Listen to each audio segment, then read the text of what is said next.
Hi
all பண்ணது எவ்வளோ இருக்கீங்க, எல்லாம் எப்படி இருக்கீங்க? Welcome back to our channel. இன்றைக்கி நீங்கள் பார்த்துட்டு இருக்கிறது pooja room remake full deep clean and நான் எப்படியெல்லாம் ரீஅரேஞ்ச் பண்ணி வச்சுருக்கேன் அப்படின்றத பார்த்துட்ருக்கீங்க.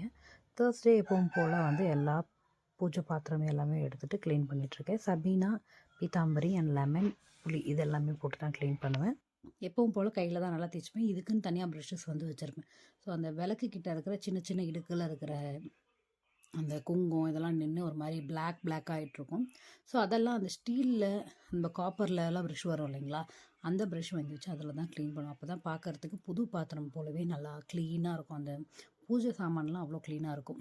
இந்த ப்ளைவுட் வந்து ரொம்ப நாள் ஆச்சு, 1 இயர் மேலே ஆகிடுச்சு. நாங்கள் பெயிண்ட் அடித்து அதில் விபூதி அதெல்லாம் அப்படியே இதுவாகி கொஞ்சம் அன்ஈஸியாக இருந்த மாதிரி க்ளீன் இல்லாமல் இருந்தது.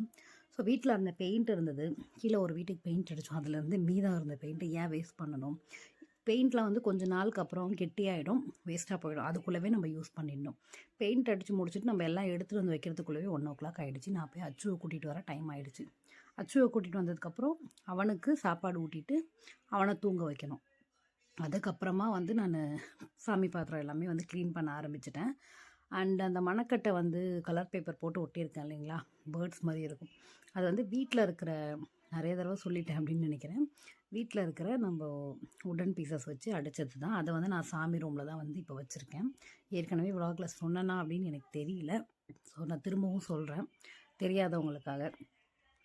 அண்ட் நம்ம வந்து எப்பவுமே வந்து கலசம் வந்து வைப்போம். வரமலட்சுமிக்கு நம்ம எப்படி கலசம் வைக்கிறோமோ அந்த மாதிரி கலசம் வந்து டெய்லியுமே யூஸஸ்க்கு நம்ம கலசம் வீட்டில் வந்து எப்போவுமே வச்சுருப்போம்.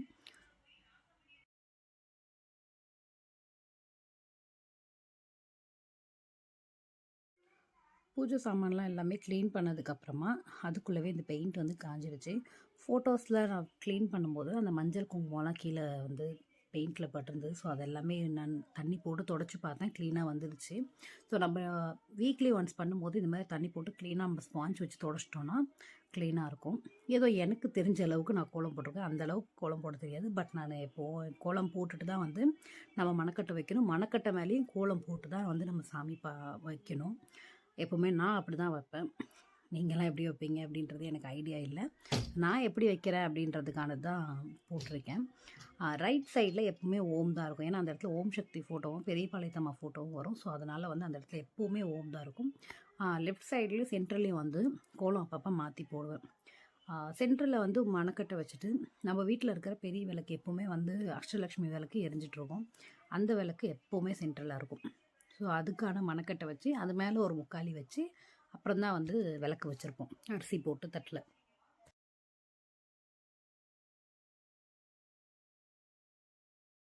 மண்ணையில் மஞ்சள் குங்குமம்லாம் வச்சதுக்கப்புறமா அந்த கோலம் போடுற நம்மக்கிட்ட அந்த பிளேட்ஸ் மாதிரி இருக்கும் இல்லைங்களா, அதில் வந்து 2 மயில் இருக்க மாதிரி, ஸோ அன்னப்பறவை இருக்கிற மாதிரி, அது போட்டு நம்ம க்ளீனாக கோலம் வந்து போட்டாச்சு. ஓரளவுக்கு போட தெரியும். ரொம்ப கோலம் போடுறது எக்ஸ்பர்ட்லாம் இல்லை. பட் எவ்வளோ தெரியணுமோ அவ்வளோ தெரிஞ்சிக்கினா போதும் இல்லைங்களா? அந்த அளவுக்கு தெரிஞ்சு வச்சுருக்கேன் கோலம் போடுறதுக்கு. ஸோ இது எல்லாமே நம்ம டெக்கரேஷன் நம்மளுக்கு பிடிச்ச மாதிரி நம்ம மனசுக்கு எது வந்து நம்மளுக்கு திருப்தியாக இருக்குதோ அந்த மாதிரி நம்ம எந்த ஒரு விஷயம் டெக்கரேஷன் பண்ணாலும் அதை நம்ம அரேஞ்ச் பண்ணி வைக்கும் போதோ க்ளீன் பண்ணி வைக்கும் போதோ அது நம்மளுக்கு ஒரு மாதிரி மனசு திருப்தியாக இருக்கும். நம்மளுக்கு பிடிச்ச மாதிரி இருக்குது, நம்ம அடுத்தவங்களுக்கு பிடிச்ச மாதிரி அடுத்தவங்க சொல்கிற மாதிரி அதை வந்து நம்ம பண்ணணும். ஆனால் நம்ம மனசுக்கு ஒத்து போகணும். சொல்கிறவங்க 1000 சொல்லுவாங்க.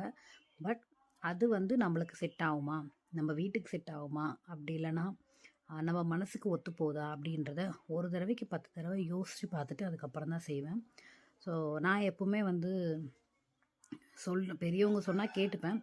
பட் நம்ம மனசுக்குன்னு ஒரு தோணும் இல்லைங்களா, இது வந்து கரெக்டாக இருக்கும் அப்படின்ட்டுன்னு. எல்லா விஷயத்தையும் கண்மூடித்தனமாக யாரையுமே நம்பக்கூடாது. நம்மளுடைய சுய புத்தி அப்படின்றது இருக்கணும். ஸோ அந்த மாதிரி இந்த ஸ்டெப் ரேக் வந்து நான் வீட்டிலே இருந்த கட்டைங்க அந்த உடன் பீசஸ்லாம் வச்சு நானே ரெடி பண்ணது தான். அது வந்து கொஞ்சம் பேலன்ஸ் இல்லாமல் இருக்குது. ஸோ அதுக்காக வந்து நான் எப்படியெல்லாம் வைக்கலாம் அப்படின்ட்டு பார்த்து வச்சிட்ருக்கேன். பின்னாடி ஒரு உடன் பீஸ் வச்சுட்டு எனக்கு பேக்கில் வந்து அதுக்கு சப்போர்ட் கொடுக்கணும் அப்படின்ற அளவுக்கு எனக்கு தெரியல ஃபர்ஸ்ட் ஆஃப் ஆல். ஸோ அதனால் அதுக்கு வந்து ஒரு பெரிய உடன் பீஸ் வச்சு சப்போர்ட் வந்து கொடுத்துட்ருக்கேன். அது வந்து கீழே சாயாமல் இருக்கிறதுக்காக. ஸோ அது இருக்கும்போது நம்மளுக்கு வந்து கீழே வந்து ரொம்பவே சாயாது. பட் இது வந்து டைல்ஸில் க்ளீனாக ஒட்டிக்குது. முடிஞ்ச வரைக்கும் இது டபுள் டேப் போட்டு அப்படியே ஒட்டிடலாமா அப்படின்னு பார்த்துட்ருக்கேன். கூடிய சீக்கிரம் என்னோடய மைண்ட் செட்டு எப்போ எப்படி மாறும் அப்படின்றது தெரியாது. நம்மளுடைய ஒரு செகண்ட் அந்த டைமில் நம்ம யோசிக்கிறதும் அடுத்த செகண்ட் நம்ம யோசிக்கிறதும் வேறு மாதிரி இருக்கும். மனுஷனுடைய மைண்டே அப்படி தானே. ஸோ அதனால் நெக்ஸ்ட் அது எப்படி மாறும் அப்படின்றது தெரியாது. இப்போதைக்கு எனக்கு எப்படி தோணுதோ அந்த மாதிரி எல்லாமே அரேஞ்ச் பண்ணி வச்சுருக்கேன். இது எப்போவுமே இப்படி தான் இருக்குமா அப்படின்னா கிடையாது. அப்பப்போ மாறும். ஸோ நம்ம வீட்டில் இருக்க குட்டி குட்டி சிலைங்களை எல்லாம் வந்து அரேஞ்ச் பண்ணி வச்சுட்ருக்கேன். எப்படி வைக்கலாம் அப்படின்ட்டு பார்த்து வச்சுட்ருக்கோம்.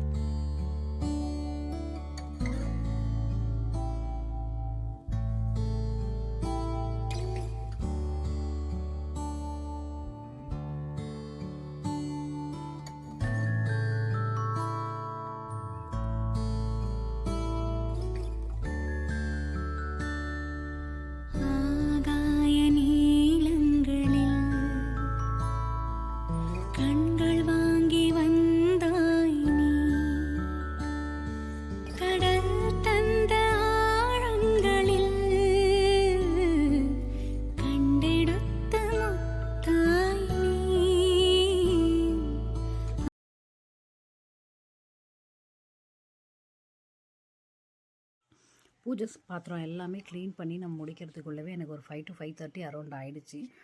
எப்போவுமே வந்து மார்னிங் ஒரு 10 to 10:30க்கு நான் எடுத்தேன்னா சாமி ரூம் க்ளீன் பண்ணுறதுக்கு எனக்கு அவ்வளோ நேரம் ஆகும். பார்த்து ஒன்று ஒன்றா செய்கிறதுக்கு. இதுக்கு நடுவில் நான் பாப்பாவை போய் கூட்டிகிட்டு வரணும், அச்சுவை போய் கூட்டிகிட்டு வரணும், அச்சுவை தூங்க வைக்கணும், சாப்பிட வைக்கணும். இது எல்லாமே நடுவில் அங்கங்கே வேலை இருக்கும். ஸோ அதெல்லாமே பார்த்துட்டு நான் பண்ணுவேன். அண்ட் அன்றைக்கி வந்து ஹஸ்பண்ட் வந்து கோபி மஞ்சூரியன் வாங்கிட்டு வந்திருந்தார். என்னோடய ஃபேவரட் பிளேஸ் எது அப்படின்னா, நான் எப்போ சாப்பிட்டாலும் அது கிச்சனில் தான் சாப்பிடுவேன். பிகாஸ் ஏதோ ஒன்று பண்ணிகிட்ருப்போம். அந்த டைமில் வந்து ஏதாச்சும் ஒன்று பார்த்துட்டு அங்கேயே நின்று அப்படியே சாப்பிட்டுட்டு அந்த வேலையை அப்படியே முடிச்சுட்டு வந்துடுவேன். அங்கே போயிட்டு உட்காந்து சாப்பிட்ணும் அப்படின்ற அளவுக்கு எனக்கு இல்லை. டைம் கரெக்டாக இருந்தது. நான் விட்டுட்டு இப்படி வந்தேன்னா கீரை பொங்கி கீழே ஊற்றிடும் அப்படின்ற ஒரு mindset. So gobi manchurian சாப்பிட்டு முடிச்சதுக்குள்ளவே கீரை வந்து கடையிறதுக்கு ஸ்டார்ட் பண்ணியாச்சு. எப்பவும் போல் தான் என்னோடய கீரை கடையில் நான் ரெசிபி ஏற்கனவே போட்டிருக்கேன் ஷார்ட்ஸில். அதை போயிட்டு செக் அவுட் பண்ணி பாருங்கள். கடல் தந்த ஆழங்களில் கண்டெடுத்த முத்தாய் நீ, ஆகாய நீலங்களில் கண்கள் வாங்கி வந்தாய் நீ, கடல் தந்த ஆழங்களில் கண்டெடுத்த முத்தாய் நீ.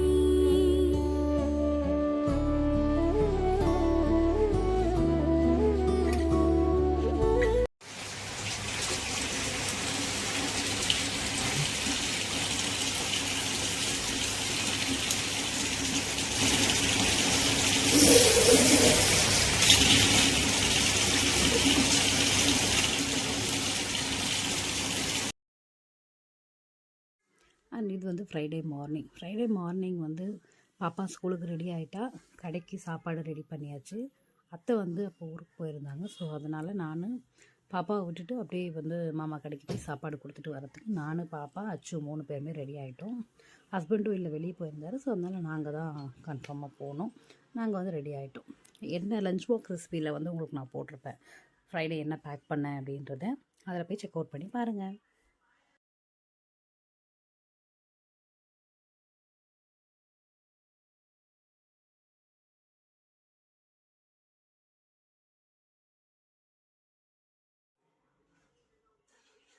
அச்சு வந்து ஃபஸ்ட்டு கடைக்கு போனவுடனே அவங்க ஆயா எங்கன்னு தான் தேடின அவங்க அப்பத்தாவை. வீட்லேயும் இல்லை அப்படின்னா அப்பத்தா கடையில் தான் இருப்பாங்க அப்படின்றது அவனுக்கு ஒரு மைண்ட் செட். பட் அங்கேயும் இல்லைன்னா எங்கே போனாங்க, ஊருக்கு போயிட்டாங்களா அப்படின்ட்டு அவனுக்கு ஒரு கேட்டுட்டு இருந்தான் அவங்க பாட்டிக்கிட்ட. அவங்க தாத்தா கிட்ட கேட்டுட்டு இருந்தான். நாங்கள் வீட்டுக்கு வந்தவுடனே அச்சுவை வந்து இப்போ ரெடி பண்ணி கூட்டிகிட்டு போனோம். வரும்போதே பாப்பாவுக்கு வந்து ஃபீஸ் கட்டிட்டு புக்ஸ் எல்லாம் வாங்கிட்டு வந்திருந்தோம்.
ஃப்ரைடே ஒரு 11 இருக்கும்போது நான் வந்து புக்ஸுக்கெல்லாம் ப்ரௌன் ஷீட் போட ஆரம்பிச்சிட்டேன்.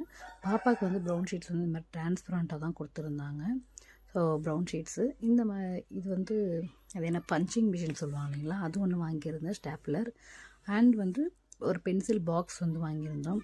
பாப்பாவுக்கு வந்து ஷார்ப்னர் வந்து ஷார்ப் பண்ணி கீழே போடக்கூடாது ஸ்கூலில் அப்படின்னு சொல்லியிருந்தாங்க. டஸ்ட்பினில் போடுறதுக்கும் வந்து அலோடு இல்லைன்னா போயிட்டு அங்கேயே பசங்க நின்று டைம் பாஸ் பண்ணுறாங்க அப்படின்ற ஒரு கம்ப்ளைண்ட்ஸ்னால எல்லாருமே வந்து ஒரு பாக்ஸ் மாதிரி வச்சுருக்கணும் அப்படின்னு சொன்னாங்க. ஸோ இந்த மாதிரி ஒரு ஷார்ப்னர் வந்து வாங்கியிருந்தேன். மோஸ்ட்லி ஒரு பென் தான் யூஸ் பண்ணுறா, ரேராக தான் பென்சில் யூஸ் பண்ணுறாங்க. ஸோ அதனால் இது வந்து கரெக்டாக இருக்கும், 1 டேக்கு போதும் அப்படின்றதுக்கு. ஆர்ட் அண்ட் கிராஃப்ட் கலர் பென்சில்ஸ்லாம் வந்து ஸ்கூலில் கொடுத்துருந்தாங்க. அண்ட் இங்க் பென் வந்து வாங்கிட்டு வந்திருந்தோம். நாங்கள் யூஸ் பண்ணும்போது அந்த இங்க் பாட்டிலில் வரும் இல்லைங்களா, அந்த மாதிரி இங்க் பென்ஸு இப்போ கிடைக்கலான்னு தெரியல. பட் இது தான் வந்து ப்ரிஃபர் பண்ணுறாங்க. ஸ்கூல்லேயும் இந்த மாதிரி தான் வாங்கி கொடுக்க சொல்கிறாங்க. இது வந்து கேட்ரிட்ஜ் இருக்கிறத பென். அண்ட் டைம் வந்து ஒரு 1:15 1:30 இருக்கும்போது அச்சுவை கூட்டிகிட்டு வந்தாச்சு. அச்சு வந்து விளையாடிட்டுருக்கான். அண்ட் இன்னும் கொஞ்சம் நேரத்தில் அச்சுவுக்கு சாப்பாடு விட்டு தூங்க வைக்கணும் ஆஸ் யூஷுவல். ஈவினிங் வந்து பாப்பா வந்து சாமி கும்பிட்டுட்டு இருந்தாங்க, நான் வீடியோ எடுத்தேன். ஸோ இந்த விலாக் அப்படியே கண்டினியூ பண்ணி பாருங்கள்.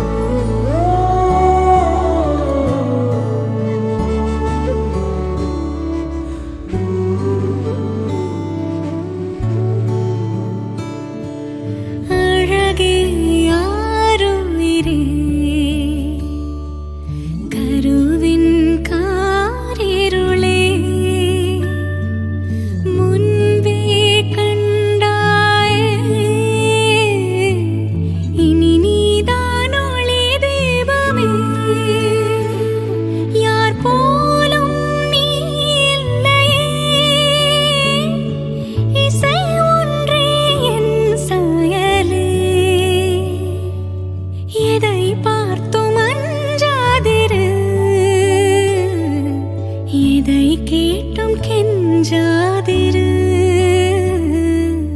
ஆகாய நீலங்கள் கண்கள் வாங்கி வந்தாய் நீ கடல் தந்த ஆழங்களில் கண்டெடுத்த முத்தாய் நீ ஆகாய நீலங்களில் கண்கள் வாங்கி வந்தாய் நீ. ஓகே ஃப்ரெண்ட்ஸ், இந்த வீடியோ வந்து உங்களுக்கு பிடிச்சிருக்கும் அப்படின்னு நான் நம்புகிறேன். உங்களுக்கு பிடிச்சிருந்தால் லைக் பண்ணுங்கள், ஷேர் பண்ணுங்கள், கமெண்ட் பண்ணுங்கள். அண்ட் வந்து இவ்வளோ நேரம் உங்களோட டைமை ஸ்பெண்ட் பண்ணி இந்த வீடியோவை ஃபுல்லாக பார்த்ததுக்கு ரொம்ப தேங்க்ஸ் ஃபார் வாட்சிங். Keep supporting me. Take care. I love you all. புன்னகை மலரட்டும்.